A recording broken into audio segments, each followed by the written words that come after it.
Existem muitas coisas na vida que você espera, não é? Mas uma delas não é um filme do 007 escrito pelo Roald Dahl.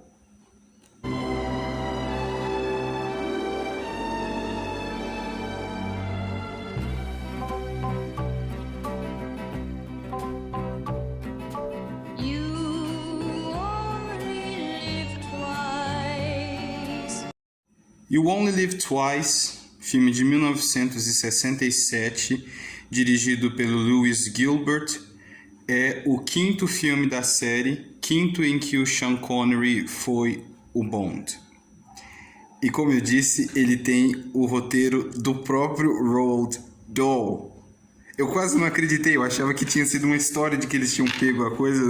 Eu nunca imaginaria ver um filme do 007 com um roteiro do Roald Dahl, mas esse é um filme do 007 com o roteiro do Roald Dahl. É o Roald Dahl.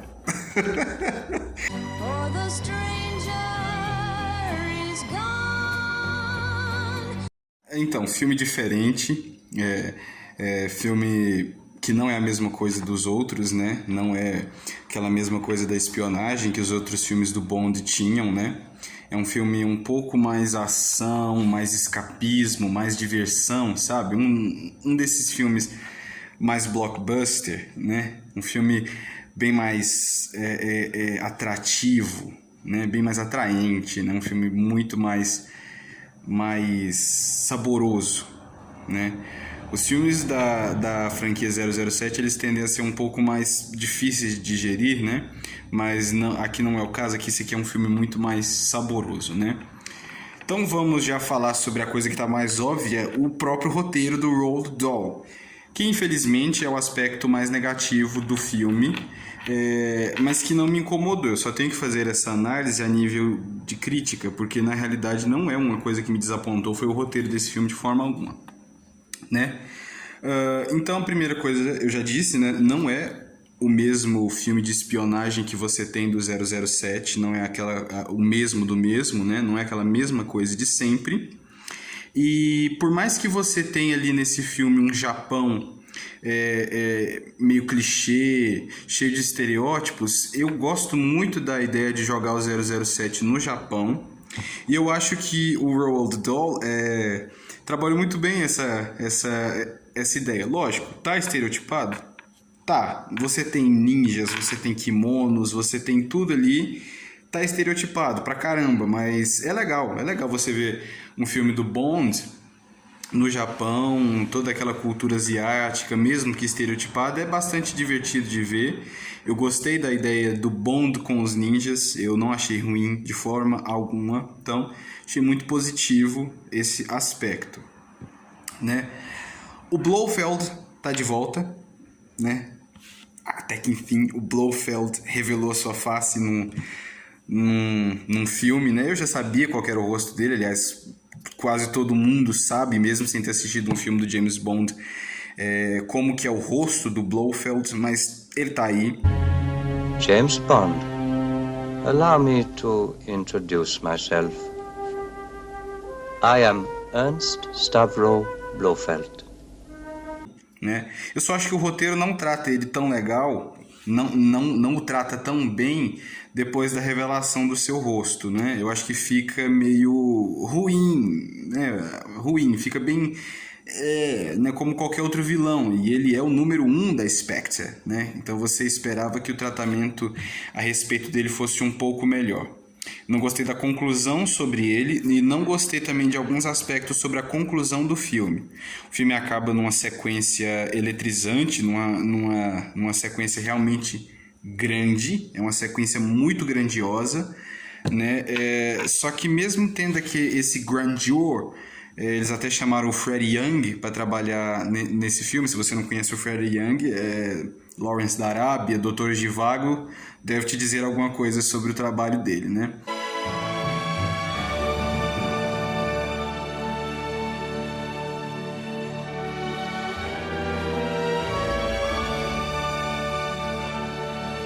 Eles até chamaram o Freddie Young para trabalhar nesse filme com um visual muito mais mais grandioso, muito mais majestoso, mas eu acho que, não, que o visual por si só ele não vai fazer tudo, né? Você precisa também de ter uma narrativa que construa um épico, né? Uma coisa mais épica. Se você está querendo trabalhar uma coisa épica, você precisa de uma narrativa que lhe ofereça com o que fazer o épico, não é? Então eu acho que a conclusão a respeito do Blofeld decresce nesse sentido de você tornar a obra uma coisa majestosa, que era o que eles queriam com esse filme. É visível que eles queriam isso. E, novamente, acho que nem o Roald Dahl conseguiria fazer milagres nesse sentido. As Bond Girls são péssimas. São péssimas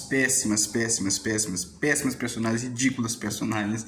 Nem o Roald Dahl fez milagre nesse sentido, né? Então, temos aí o roteiro dessa forma, né? E o James Bond em si também não tá tão legal assim. Tem coisas ali no filme, no meio, que envolvem ele que você pensa, pra quê? Né? Eu gosto da ideia de você ter o Bond morto para você depois poder trabalhar o Bond ter que trabalhar mais em segredo, né? Mas quando você para pensar, você pensa, por quê? Né?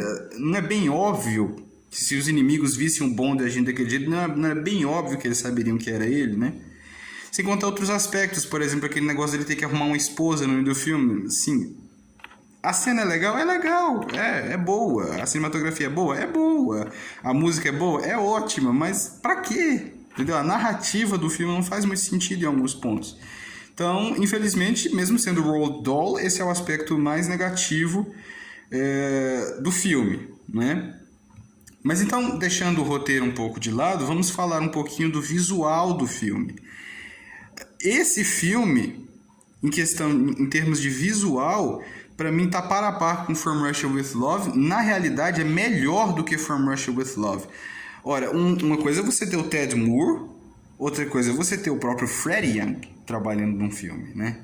Se você conhece Lawrence da Arábia, se você assistiu Lawrence da Arábia, você sabe muito bem do que eu tô falando.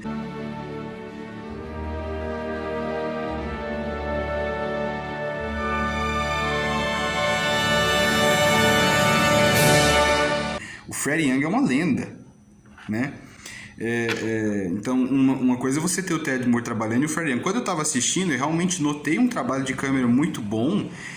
Destaque, inclusive, para aquela cena do telhado que eu achei incrível.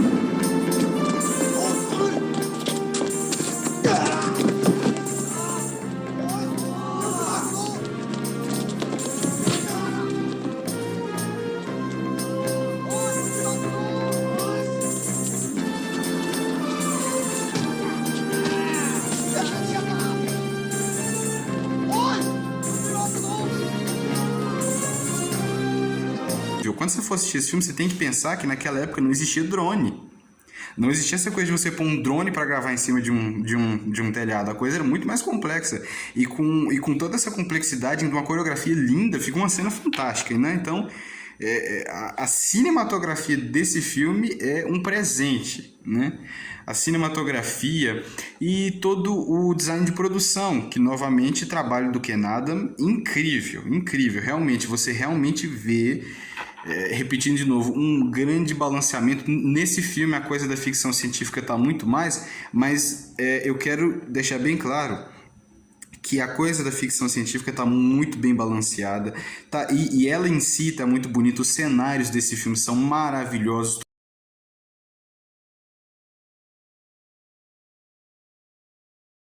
Toda aquela coisa dentro do vulcão, todo o cenário em Tóquio, aliás, o jeito que Tóquio é introduzida é muito linda. Então, tudo ali no 007, aquelas salas. O Ken Adam é um mestre, né, no design de produção, né? Não à toa que ele trabalhou em Barry Lyndon e em Dr. Strangelove também, né? Então, é ótimo, perfeito, né? Então, o visual desse filme é um presente. Você junta isso às sequências de ação que, diferente dos outros filmes, são... Aliás, Thunderbolt teve sequências de ação fantásticas. Goldfinger, eu tenho que admitir que aquela sequência final também é muito legal. E o próprio From Russia with Love também tinha algumas sequências de ação muito boas, que são primores dos efeitos especiais, apesar de que não encaixam bem com a narrativa do filme. Mas nesse filme você tem uma coisa assim, outro nível, né? Você tem aquela sequência com os helicópteros onde toca o tema do James Bond, para mim é perfeita. Eu gosto muito no que se refere a efeitos especiais e visual da sequência final, eu acho fantástica. Eu só acho assim que você vê que na própria abertura, que inclusive é uma música muito legal, muito original da Nancy Sinatra, eu só acho que naquela abertura, como eles deram muito a dica de vulcão, de lava, acho que eles poderiam ter trabalhado uma coisa dessa nesse filme também, especialmente na sequência final. É aquela mesma coisa da promessa que ficou dos tubarões, né, no filme do Thunderball, né, e não teve nada com tubarão. Os tubarões não fizeram muita diferença nesse filme também. Você até tem uma sequência com o vulcão entrando em erupção, mas já que a gente pôs na abertura, vamos colocar aqui também, né? Então você tem esse probleminha, mas assim, a cena do vulcão entrando em erupção é muito bonita. Então o time de efeitos especiais desse filme é muito bom, os efeitos especiais desse filme são muito bons, é um trabalho realmente brilhante de efeitos especiais. Eu gosto da edição desse filme, apesar de que eu reconheço que em algumas cenas você nota umas transições esquisitas, mas eu gosto da edição do filme, acho que as sequências de ação fluem muito bem. Eu acho que esse filme é um filme que tem um ritmo muito bom, ele não é uma chatice como foi o Thunderball e o Goldfinger, né? Que em termos de ritmo eu não gostei de nenhum dos dois, apesar de que o Goldfinger é muito melhor do que o Thunderball nesse sentido, mas nesse filme as coisas fluem melhor, né? Então a edição do filme é melhor, o design de produção é melhor, os efeitos especiais são melhores, as sequências de ação são incríveis, a cinematografia é incrível, então de visual o filme é um presente. E como eu falei já do tema musical da Nancy Sinatra, vamos falar então da música do John Barry, que novamente tá inventiva, né? Agora você tem um James Bond no Japão, e eu acho que o John Barry conseguiu lidar com essa ideia bastante bem. Ele conseguiu produzir alguns temas musicais bastante legais, variações muito boas, inclusive do próprio tema da Nancy Sinatra, variações muito bonitas. Esse tema da Nancy Sinatra, inclusive, eu gosto de dar um destaque dele com relação a Goldfinger e Thunderball, porque ele é o mais original dos três. Você nota que as ideias musicais desse tema são muito mais interessantes do que as ideias de Thunderball e de Goldfinger, que são muito mais próximas do tema composto pelo Monty Norman para o Dr. No, né? Aquele tema clássico do Bond, você nota muito mais influência dele sobre essas duas músicas e um pouco menos sobre essa da Nancy Sinatra.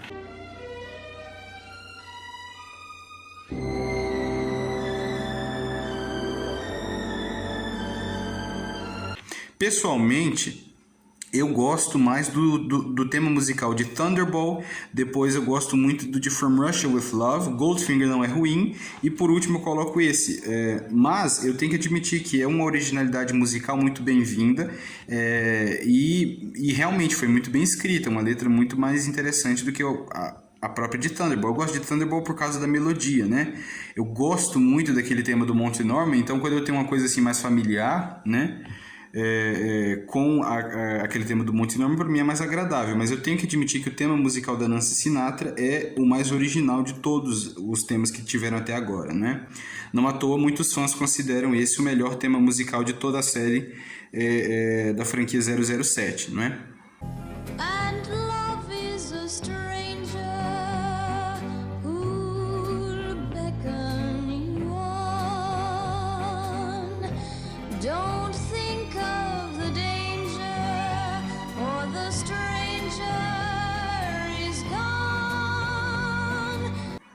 Mas, como eu disse, o John Barry ele não descansou. Como eu tinha dito, no Goldfinger eu acho que ele deu uma parada, né? Ficou aquela coisa mais do mesmo, mas no Thunderball ele foi mais criativo. Nesse filme, muito mais do que no Thunderball. Os temas românticos, tem a seção do filme que é motivada por aquele artifício narrativo ridículo de o Bond ter que ter uma esposa, coisa que não faz sentido nenhum.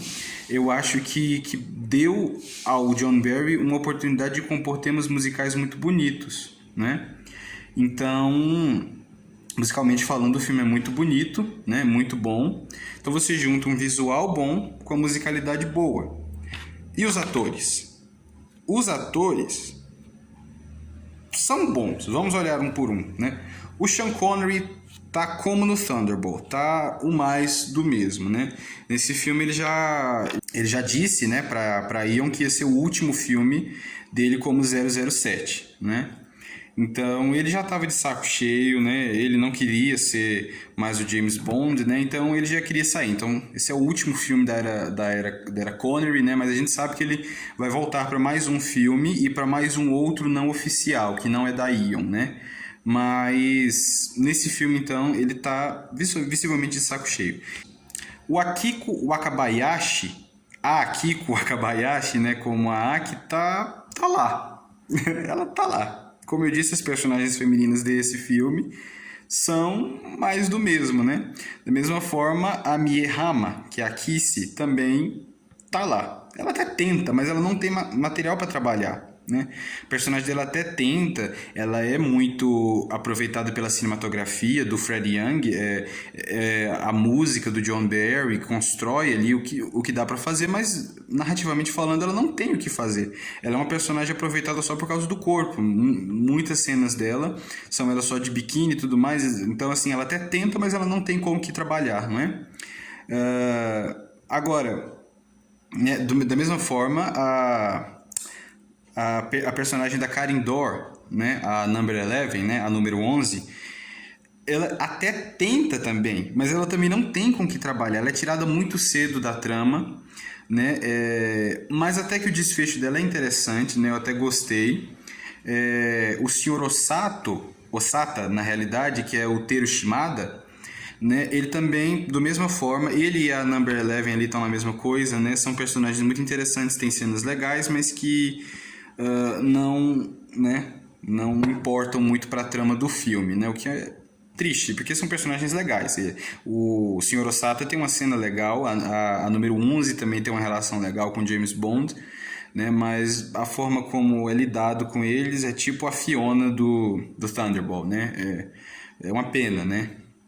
Mas eu gostei muito deixa eu pegar o nome dele aqui que eu já esqueci, é Tetsuro Tamba, né? Vocês vão me desculpar, decorar nome em japonês é complicado, né? A gente não tem tanto contato com a cultura oriental, mas é meio complicado.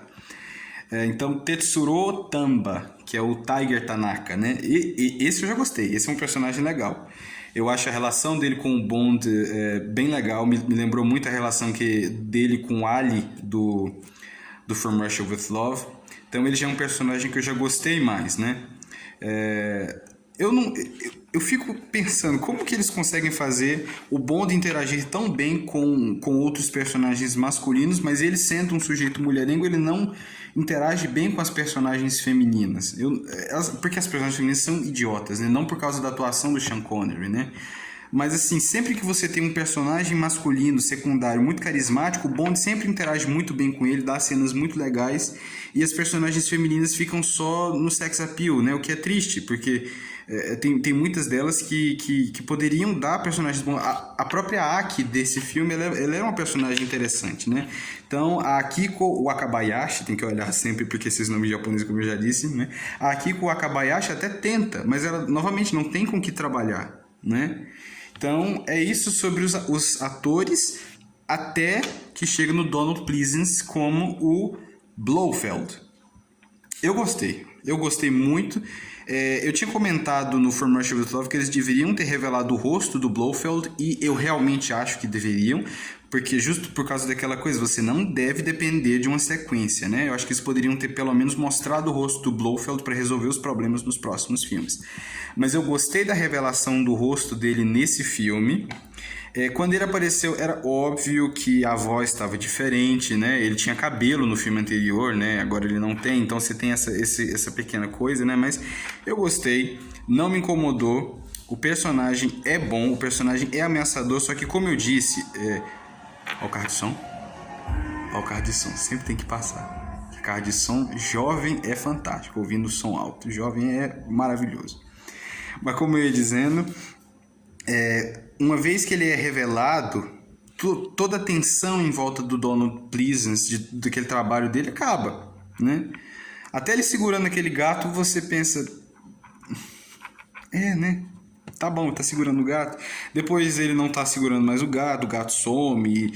E tem uma cena que ele leva o Bond com ele pra ele fugir. Aí depois ele já ameaça de matar o Bond. Você pensa, tá, pra que você levou?